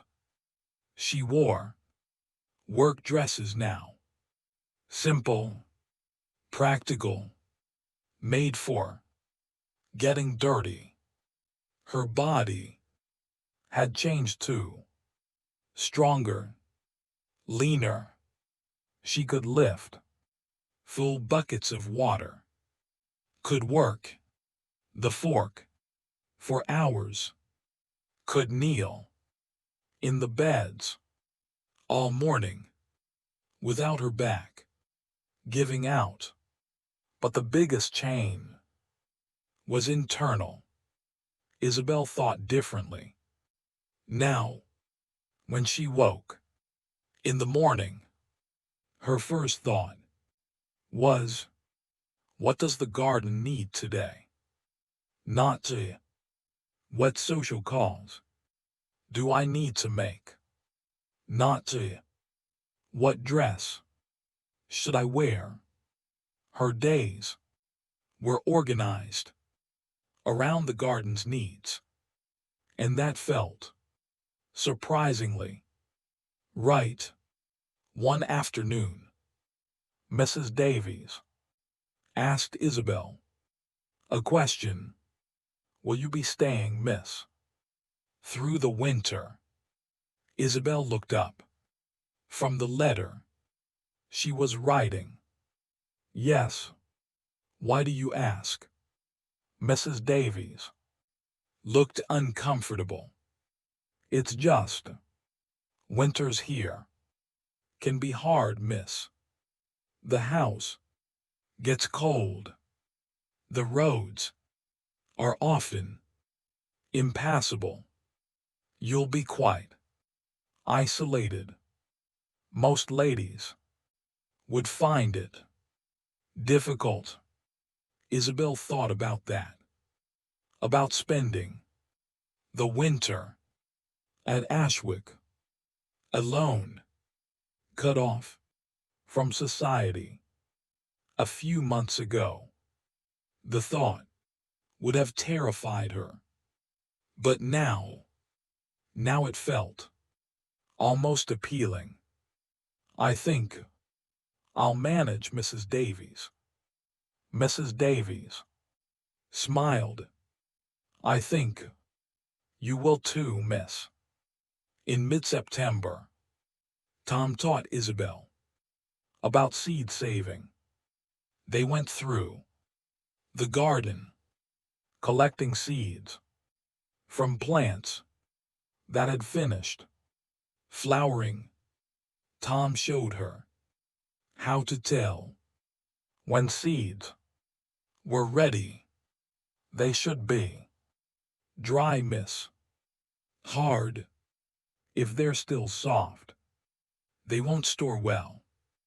Isabel learned to feel the seed pods, to shake them gently, to listen for the rattle of seeds inside. They collected bean seeds, carrot seeds, flower seeds, brought them to the shed, spread them on paper to dry further.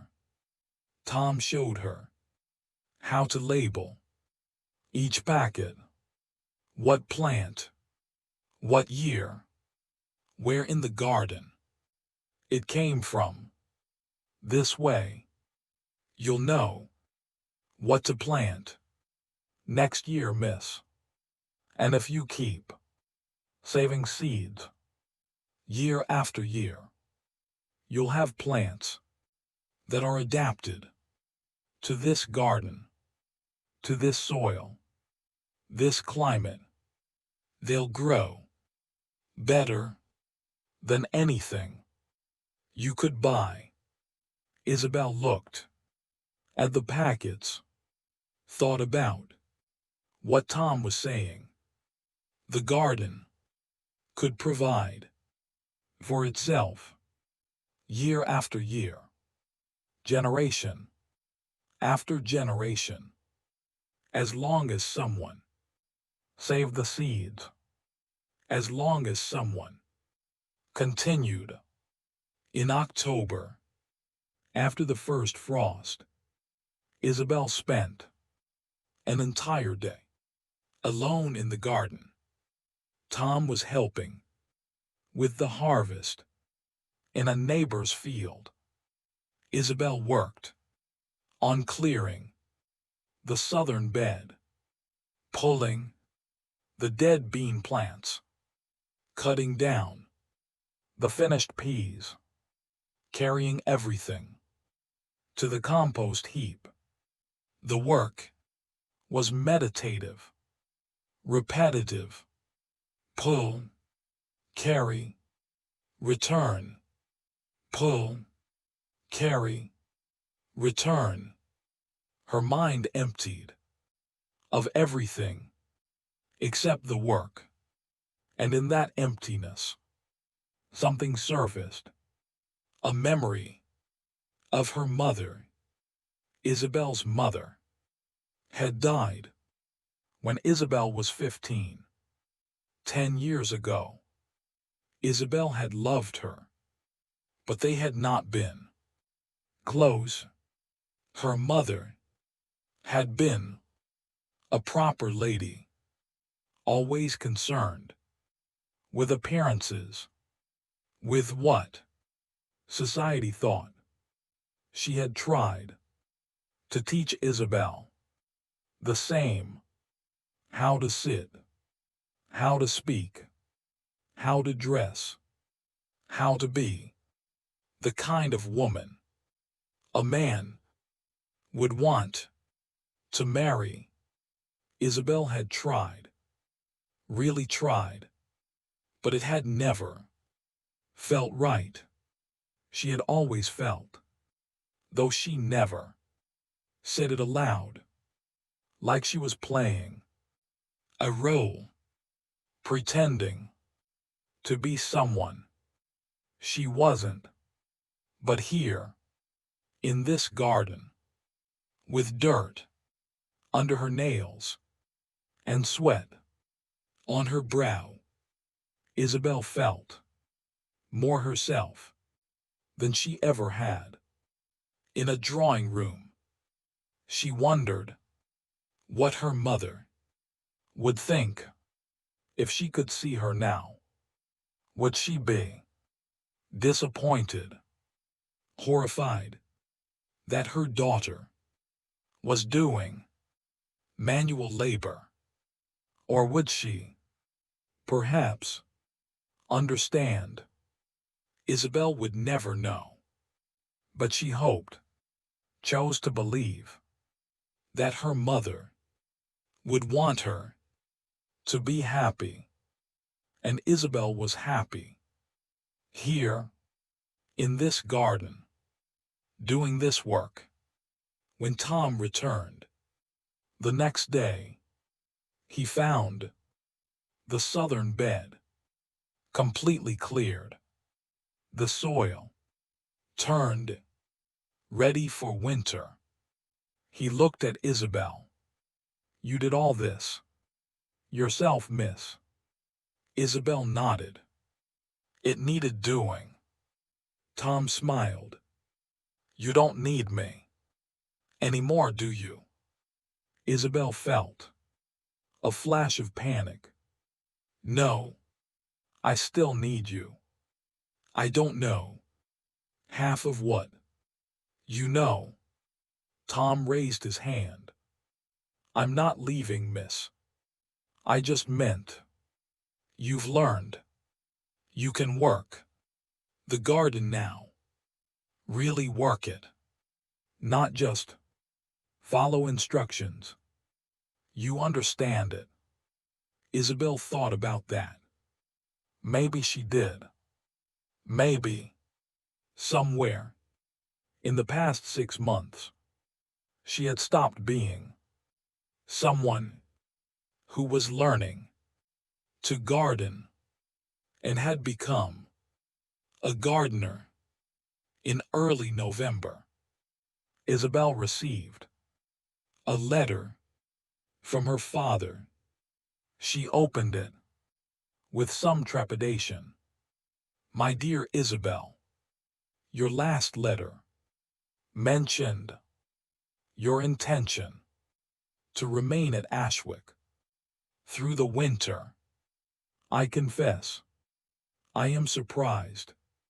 When I sent you to assess the estate, I expected a brief visit, a report on the property's condition.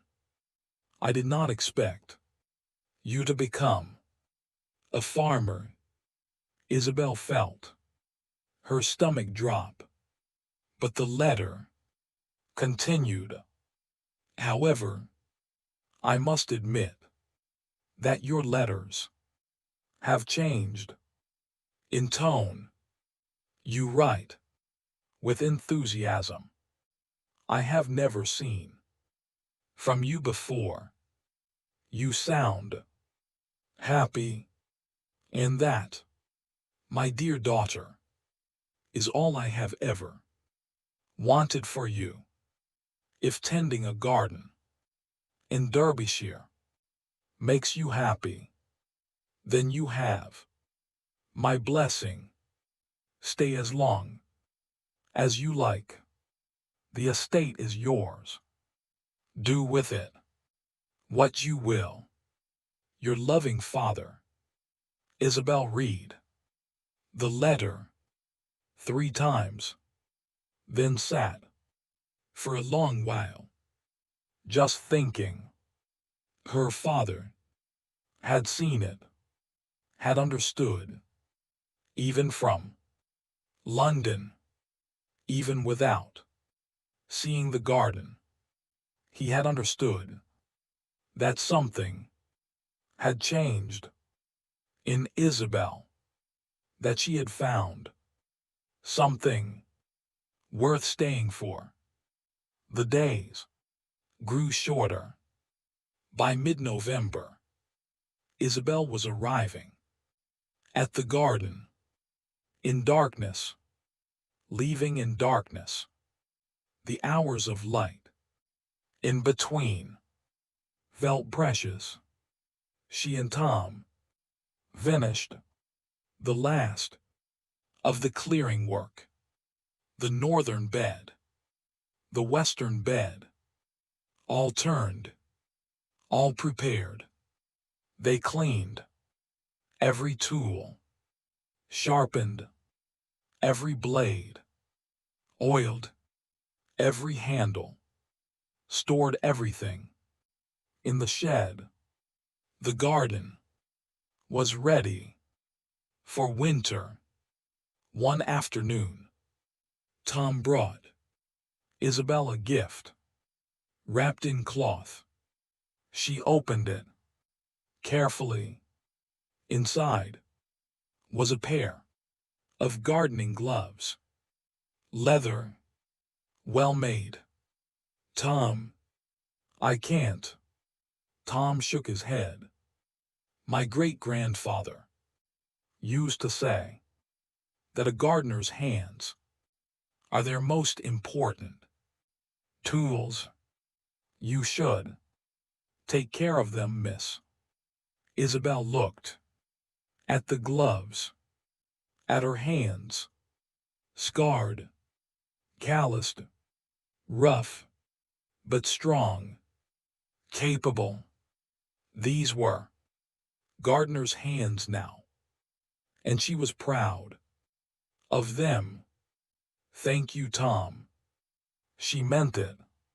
For more than just the gloves. December came. The first snow fell on a gray morning. Isabel woke to find the world transformed, everything white, silent. She dressed warmly, went to the garden. The paths, clear now, well defined, were outlined in fresh snow. The beds, bare, prepared, were covered in white, and the tree stood at the center, bare branches, holding snow, black against white. Isabel walked to the tree, put her gloved hand against the trunk. This tree had stood here through hundreds of winters, had stood bare like this countless times, and every spring it leafed out, reliable, constant. Isabel thought about the year that had passed, April to December, spring to winter, a complete cycle. She had arrived in April as a stranger, sent by her father to assess an estate she had never seen. She had found a forgotten garden, wild, overgrown, lost, and she had brought it back. Not perfectly. There was still much to do, but enough to see what it had been, enough to know it could continue. And in bringing it back, Isabel herself had changed. The woman standing in this snowy garden was not the woman who had arrived in April. That woman had been uncertain, searching, but this woman, the woman Isabel had become, knew who she was. A gardener, someone who tended, who cared, who continued, someone who belonged. Isabel sat down in the snow beneath the tree, looked around at the winter garden, at the beds lying quiet, at the walls standing firm, at the paths waiting for spring. She thought about Eleanor, about the ledger, about continuing what others had begun. The garden would outlive her, just as it had outlived Eleanor, but she would be part of it, part of the continuing, and that was enough. Thank you, she said it quietly, to the tree, to the garden, to Eleanor, for showing her the way. Then she stood, walked back toward the house, the snow crunching beneath her boots, and behind her, the garden rested, waiting for spring. But there is one more thing worth remembering, one more lesson that Isabel learned in that first year. It happened on a quiet afternoon in late November. Tom had gone home early. Isabel stayed in the garden. She told herself she was checking that everything was properly stored. But really, she just wanted to be there, alone, in the quiet. She walked the paths, slowly, touching the rosemary as she passed, looking at the bare beds. She came to the northern bed, the shade bed, and there, near the wall, she saw something she had not noticed before. Small green shoots emerging through the soil. She knelt, looked closer. They were bulbs of some kind, pushing up through the earth. Even though winter was nearly here, that evening, she looked in Eleanor's ledger, found an entry from November 1855. The snowdrops have begun to push through in the northern bed. They always do this, even before winter has truly arrived, as though they are eager for spring.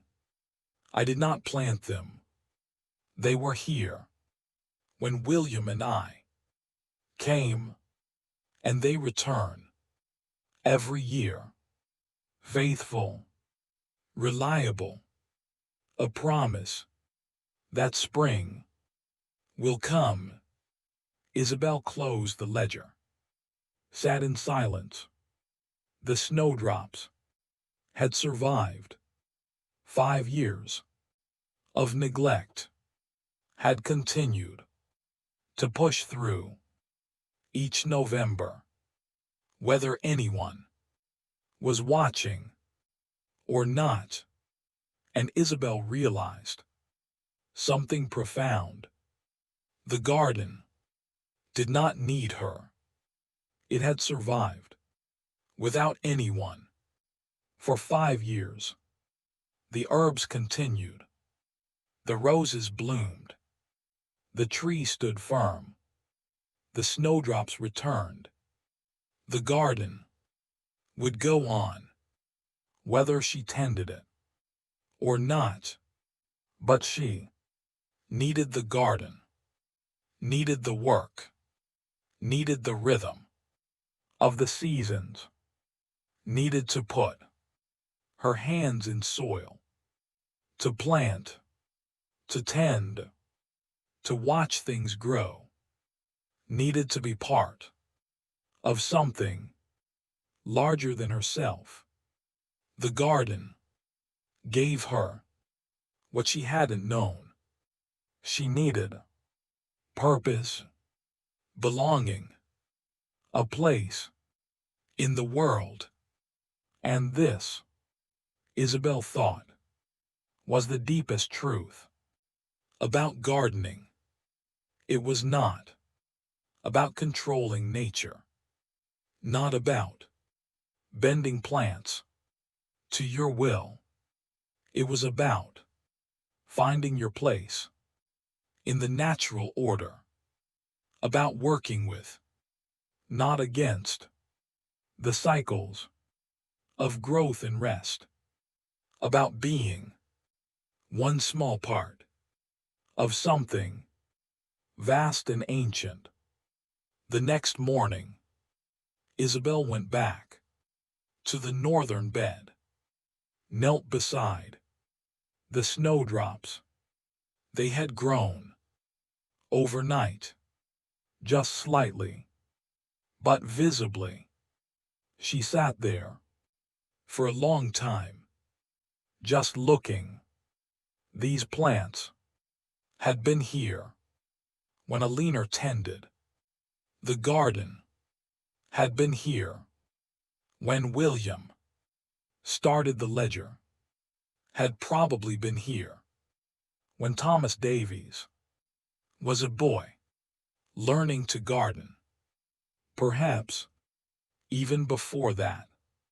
They connected all these people across time, all these gardeners who had knelt as Isabel was kneeling now to watch these same plants emerge. Isabel understood then why Eleanor had written in her final entry, "The garden will continue." It was not a hope, it was a fact. The garden would continue because that was what gardens did. They continued through neglect, through care, through changing seasons and changing hands. The question was not whether the garden would continue. The question was, would there be someone there to tend it, to guide it gently, rather than letting it grow wild, to save the seeds, to write in the ledger, to continue what had been begun? And Isabel knew her answer: yes, she would be there for as long as she was able. In the final week of December, just before the new year, Isabel did something she had been thinking about for weeks. She wrote a final entry in the green ledger, not about plants, not about techniques, but about what she had learned. December 1870. My first year at Ashwick is coming to an end. I came here in April to assess an estate. I found a forgotten garden, and in bringing it back, I found myself. I have learned many practical things this year: how to clear overgrown beds, how to prune roses, how to save seeds. But I have learned other things too, harder things, more important things. I have learned that a garden is not just about plants. It is about the people who tend it, about connection across time, about continuing what others have begun. I have learned that to tend a garden is to tend yourself, that when you clear weeds, you clear confusion. When you plant seeds, you plant hope. When you watch things grow, you learn patience. I have learned that the garden does not need me. It survived 5 years without anyone. But I need it, need the work, need the purpose, need the connection to something larger than myself. Mrs. Eleanor wrote in her final entry, "The garden will continue." She was right. It does. It will. And I am honored to be part of that continuing. To whoever comes after me, the garden is waiting. The rosemary still grows in the eastern bed. The roses still bloom each June. The snowdrops still return each November. And the tree, ancient, patient, still stands at the center. Tend them well. Save the seeds. Write what you learn. And know that you are not alone. We are all here. With you. William, Eleanor, Isabel, and all the others whose names are lost to time. We are here. In the plants we tended, and the seeds we saved. In the words we wrote, the garden remembers, and so will you. Isabel Ashwick, December 1870. She set down the pen, looked at what she had written. Her handwriting filled the page. Next to Eleanor's final entry, next to William's verse, the ledger was not full. There were many blank pages remaining, pages for next year, and the year after, and all the years to come. Isabel would fill. Some of them would write what she learned, what worked, what didn't, and one day someone else would fill. The rest would continue. The conversation would add their own voice to the chorus of gardeners who had tended this place. Isabel closed the ledger, put it back on the shelf. Tomorrow, she would begin planning for spring, would decide what to plant, where to expand, what changes to make. But tonight, she would simply be grateful for the garden, for the work, for Eleanor's ledger, for Tom's help, for the snowdrops pushing through in November, for finding in a forgotten garden the life she was meant to live. Years later, decades later, the garden would continue. Isabel would tend it for 40 years, would watch spring come and go 40 times, would plant and harvest and clear and prepare season after season, would fill pages of the green ledger with her observations, would save seeds year after year, and eventually, when she grew too old to work the garden herself, someone else would come, someone who would find the ledger, would read William's entries, Eleanor's entries, Isabel's entries, and would add their own. The garden would continue, as it always had, as it always would. But on that first December night, in 1870, Isabel did not know all this.